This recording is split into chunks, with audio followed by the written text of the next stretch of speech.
Hi guys, I want to share with you a little bit more of my experimental journal covers using latex rubber and embossing folders. Now I've seen this done once before using embossing folders and resin. The only thing with resin is that it is eventually going to snap, and I had to give it a go and commented after I posted a video on latex moulds about having to make some purchases for some moulds. Well, we've all got embossing folders hopefully in our collection. So here you see a latex covered, this is a Crafter's Companion here, embossing folder. And what I've done was, this has been a couple of layers of latex, which is this latex rubber, which I purchased and basically left for around about half a day to dry. What I've done is peeled it off, and I've got one here as an example. So here is that embossing folder in the latex, and what I've done is I've obviously hit it with acrylic paint, but I've backed it onto fabric here. So this has just been glued on using, in my case I just get white glue from down the pound shop. So this is white PVA glue, and then glued it onto cotton fabric, so just plain old cotton fabric. And as you can see, this is an example here, another style of Tim Holtz embossing folder here with little doilies. Painted it, and then I've done some stitching all around the outside edge. So that's one. I don't have large embossing folders in my collection, so I've had to stick with the small ones. Again, here we go, we've got another one that's on some fabric. You can see it's really quite grungy. I've hit that with Distress ink as well and left that plain.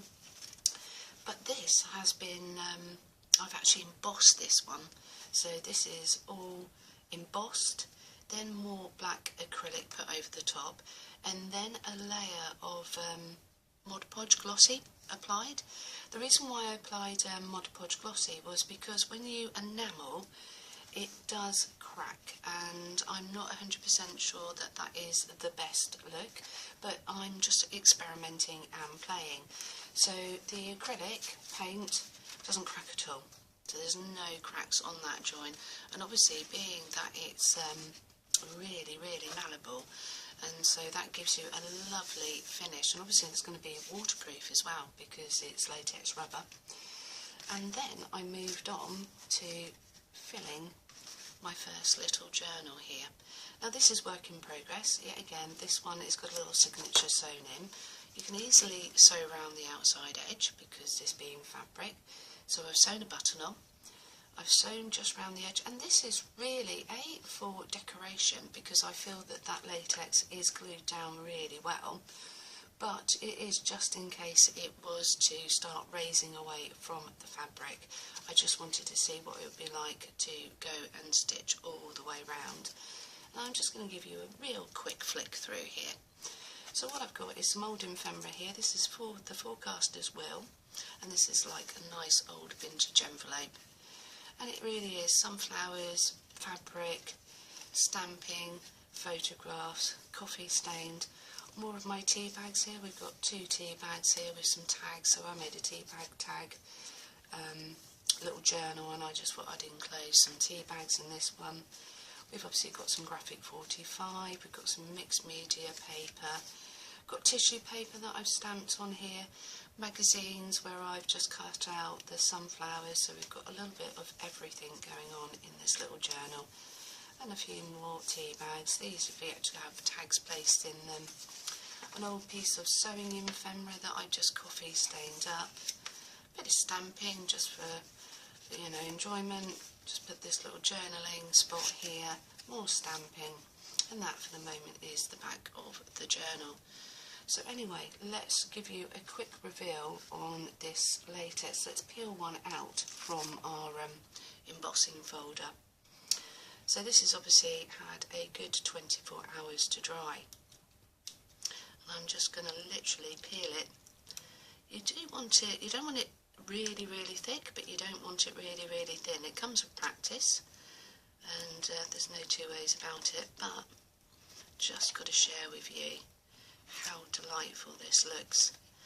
And I also would imagine you could use talcum powder, because if it's really thin it tends to stick on itself, and if you apply a bit of talcum powder that will help it not stick on itself when you're working on it on the side. So just look at this.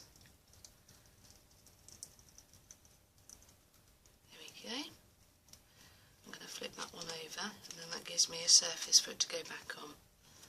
But what do you think about that? That can be cut into, that can be stitched into. The possibilities for the moment are endless. And so that is just one of the little things. I've obviously got little ones as well here. I haven't given this a go yet, but I wondered about cutting these out, and then they could be cut out and glued. And then we've got this Tim Holtz here, Sizzix. Lovely little hearts. But look at that. I don't know if you can see that well enough in the light. But those wonderful hearts there, and obviously you've got something that can be stretched to your heart's content, and then yet again acrylic paint and literally stitched into. Anyway guys, I hope that was helpful, but that is my way of using latex rubber in embossing folders to make journal covers. I'll catch up with you soon. Bye bye.